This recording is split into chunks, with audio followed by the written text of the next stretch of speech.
Okay, we're back here for Moving the Sticks as we do every week on the Scouting Report. Jake and Stacy of 710 ESPN, Monday through Friday, 10 to 2.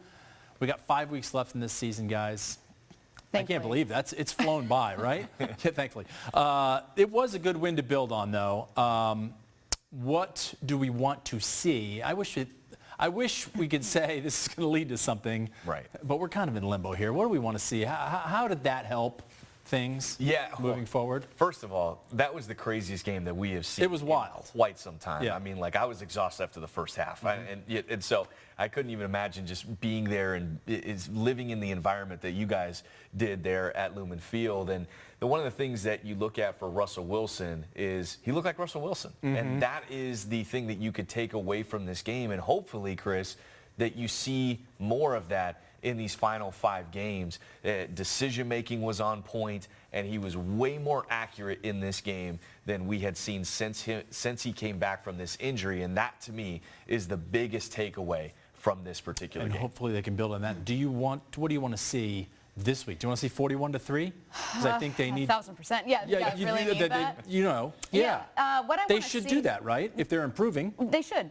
What I'd like to see, I don't know that their success in the run is sustainable. On paper, it was great. You had 140 plus yards. You knock off Travis Homer's 73 carry, and you got half of that. Now that's fine. That's a fine day. You had great contributions from Rashad Penny, from Adrian Peterson. I don't know how sustainable that kind of production is in terms of relying on them every single week, but you also have a great chance against the Houston Texans to do that. The worst run defense. They're allowing over 140 rushing yards a game. So if I'm looking at things that I'd like to see, it's get more rushing yards than you did last week against Houston. Okay, well, so we want to see some things that will not just win this game against Houston, but will win the game against the Rams. I know we're not supposed to look ahead. I look ahead. I don't care. That's how it becomes a trap. I look ahead. We have to that's how it becomes a trap. Grounded here. This is like last year's game against the Jets. Come on. Yeah. What do we want to see that can help them against the Rams? That's what I want to see. That is very true, Chris. And funny enough, we had John McClain on at the end of the week, and who is one of the statesmen in the NFL, in terms of beat writers, Chronicle, right? In the Houston Chronicle, 45 years, and he didn't mince any words about the Houston Texans team. Called them pathetic, called them, awful. Said the Seahawks, if they lose to them, they'll be utterly embarrassed. Those types of things. So when you mention that, there's validity to that. The Seahawks should take care of business against the Houston Texans. They should perform extremely well on both sides of the ball. And the thing that you can hopefully see with that is Russell Wilson play well. Shane Waldron continue to call a good offensive game plan that allows this offense to get in rhythm. And then, as Stacy mentioned as well, offensively, is see the run game come to life. This last week, solid performances, but nothing special. I mean, they were under 4 yards per carry. It was really just having the run game be a part of the plan, not necessarily be a exciting factor to the offense. So you got a great chance against the Houston Texans, Chris, and the thing that I will be looking for from the run game, Rashad Penny, this is your opportunity to show what you can do. Yes, and I think this is, if he doesn't pop in this game, I don't really think we're ever going to truly see him pop again as a Seattle Seahawk. As a Seahawk, right. He may be playing for another team next year. The offensive game plan, top of the running game, but the short passing game was there for Russell. Where was that all year? We've been wondering this all and year. why can't we see it more? What were they taking that away? What was going on? Pete Carroll talked about it a little bit, and it was surprising too because they had injuries along the offensive line, so you wouldn't think that this would be the game where they finally get that going. And you saw some tempo, you saw quick passes. I would anticipate that it was just, wanting to get guys more involved, knowing that they didn't have Carson. It really is one of those baffling things where I don't know what's changed. It hasn't necessarily been for a lack of trying. What was the game that we were talking about where Gerald Everett went off? Might have been Green Bay. It was Green Bay. Had 8 catches in that game. It didn't end up mattering, but we had been saying, find those tight ends, find those intermediate passes. They kind of find them. It just didn't pay off. This time the difference was it paid off. Right. And Russell Wilson was hitting the guys. I think that makes a difference, right?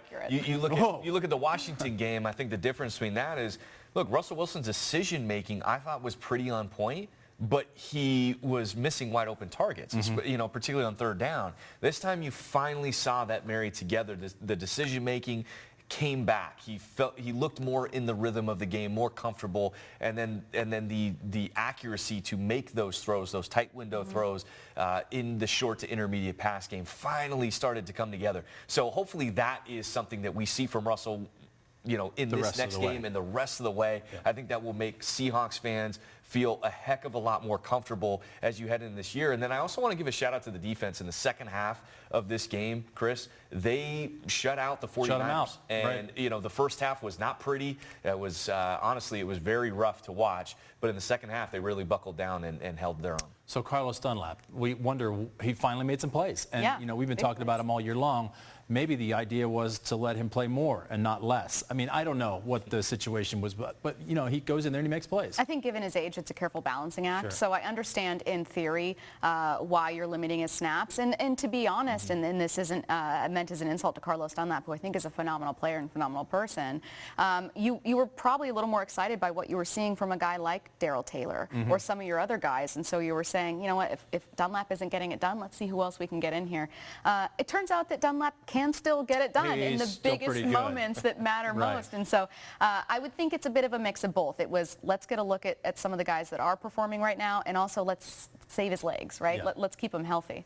All right, so the biggest story of this week obviously was Jamal Adams having surgery. Tough blow. I know the fans have been on him. Everybody's talking about how bad the trade was, et cetera, et cetera. He does so much more to affect a game than what he does on the field, at least from a game plan perspective. Explain that a little bit. If you're a quarterback back there, you better know where 33 is. Yeah, you have to. I mean, he is a playmaker, and I think two things can be true at the same time. The trade was a bust. See, the player is not the bust. Well, no, I would never. I don't think 2 first-round picks. That's what bothers me about it. But they did it, and now yes, they have to correct. And the different utilization of the player, you get different results. Last year, I mean, to put it in context, Chris, they sent Jamal Adams over 9 times a game in pressure opportunities. This year, it's just a little bit over 3. So they've changed the style of the defense and what they're asking him to do, and I think that's a big factor in the lack of sacks, the lack of tackles for loss. And so they've asked Jamal Adams to play a traditional safety role as a strong safety, which guess what? He's done exceptionally well. Outside of a couple bad plays with the Rams, I would argue, I think that he has done an exceptional job playing the role that he has been asked to do. It just doesn't create the biggest impact that everybody else, from a blind eye perspective of a fan, really sees and notices. But Jamal has played well this year. All right, I was going to dive into why they changed the defense from a defense that was so good last year and why they changed to that 3-4 and why Dunlap's dropping back in coverage and Mayo is dropping, why he's not blitzing. I'm going to save that all for next week because we have 5 weeks to talk about it all, and we got to talk about something next week, especially when they beat down the Texans.